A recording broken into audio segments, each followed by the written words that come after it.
আসসালামু আলাইকুম everyone, welcome back to my channel KM kitchen. আজ আমি আপনাদের সাথে আবার একটি রেসিপি নিয়ে চলে এলাম, আর সেটা হলো রুই মাছের কালিয়া। তো চলুন দেখে নেওয়া যাক এর প্রস্তুত প্রণালী।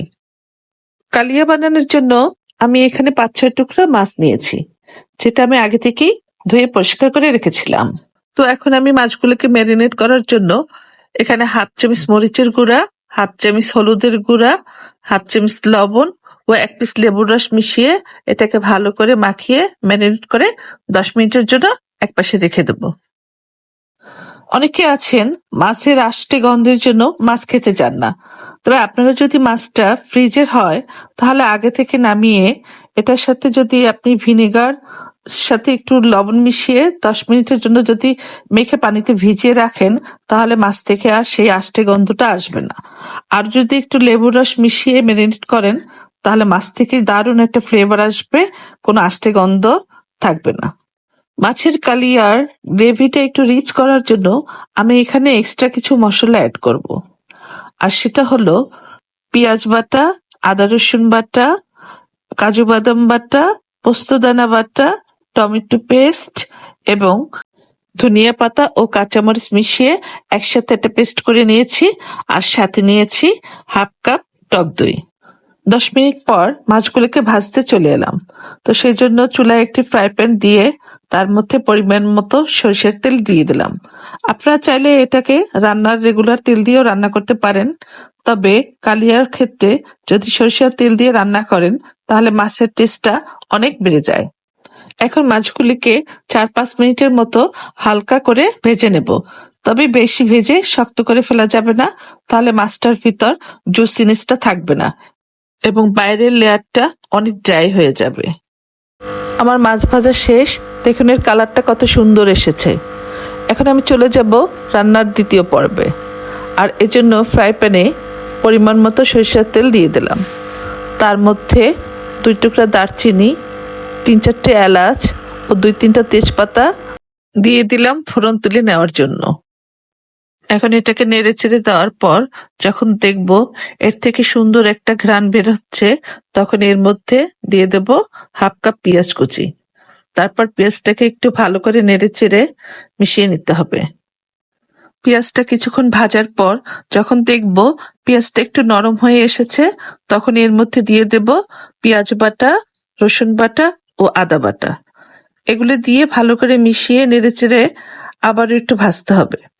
এর কাঁচা গন্ধটা যতক্ষণে না যায় ততক্ষণ পর্যন্ত এটাকে ভালো করে ভেজে নিতে হবে। ভাজার এই পর্যায়ে আমি একটু মশলার বাটিটা ধুয়ে পানি দিয়ে দিলাম আদার্স মশলাগুলি অ্যাড করার জন্য। এখন আবার একটু নেড়ে আগে থেকে যে মশলাগুলি আমি ব্লেন্ড করে রেখেছিলাম সেগুলি এখন আস্তে আস্তে অ্যাড করে দেব। এর মধ্যে আছে ধনিয়া পাতা ও কাঁচামরিচ দিয়ে একটা পেস্ট তৈরি করা, সেটা 1.5 চামচের মতো দেব। আর দেবো কাজু বাদাম 10-12টার মতো পেস্ট করা 2 চামচ, আর 2 চামচ পোস্ত বাটা ও কিছুটা টমেটো পেস্ট।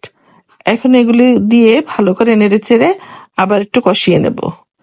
এখন আবার একটু নেড়ে চেড়ে এর মধ্যে অ্যাড করব 1 কাপ টক দই, সাথে অ্যাড করব 2 চামচ মরিচ গুঁড়া, 1 চামচ হলুদ গুঁড়া ও স্বাদ মতো লবণ।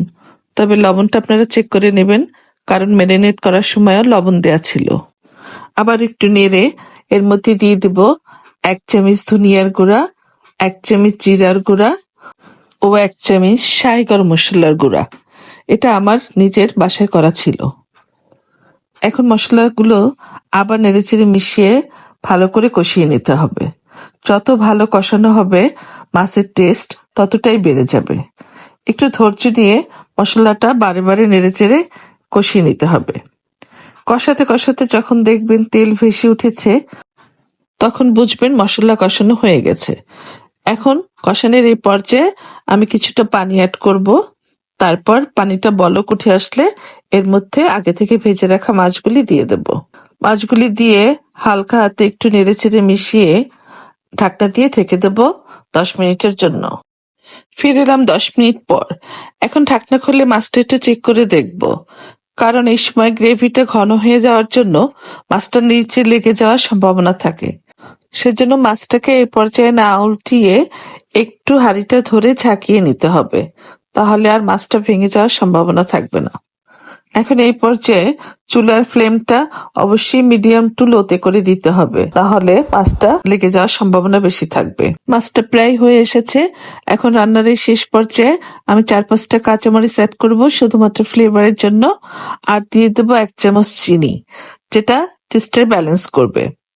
দারুণ একটা ফ্লেভারের জন্য এখন অ্যাড করব 1 চামচ ভাজা জিরের গুঁড়া। এটা অবশ্যই আপনারা দেওয়ার চেষ্টা করবেন, কোনোভাবেই স্কিপ করবেন না।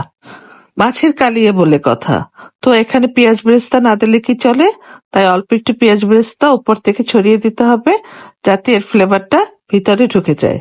এখন সব মশলা দেওয়ার পরে আবার একটু ঢাকনা দিয়ে ঢেকে 5 মিনিট দমে রাখবো, যাতে সব মশলার ফ্লেভারটা মাছের ভিতরে ঢুকে যায়। এখন ঢাকনা তুলে চুলাটা অফ করে দিলাম। আমার মাছ রান্না শেষ, তেলটা উপরে ভেসে উঠেছে। এখন আমি এই পর্যায়ে উপর থেকে 1 চামচ ঘি ছড়িয়ে দেব, যাতে এর ফ্লেভারটা আরো দারুণ আসে। সবশেষে একটু ধনিয়া পাতা ছড়িয়ে দিয়ে আপনাদেরকে সার্ভ করে দেখাচ্ছি।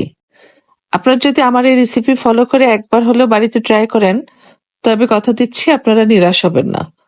আর যদি আমার রেসিপিটা আপনাদের ভালো লেগে থাকে, তাহলে অবশ্যই একটি লাইক দিয়ে আমার পাশে থাকবেন, আর কমেন্ট করে আমাকে জানাবেন কেমন লাগলো।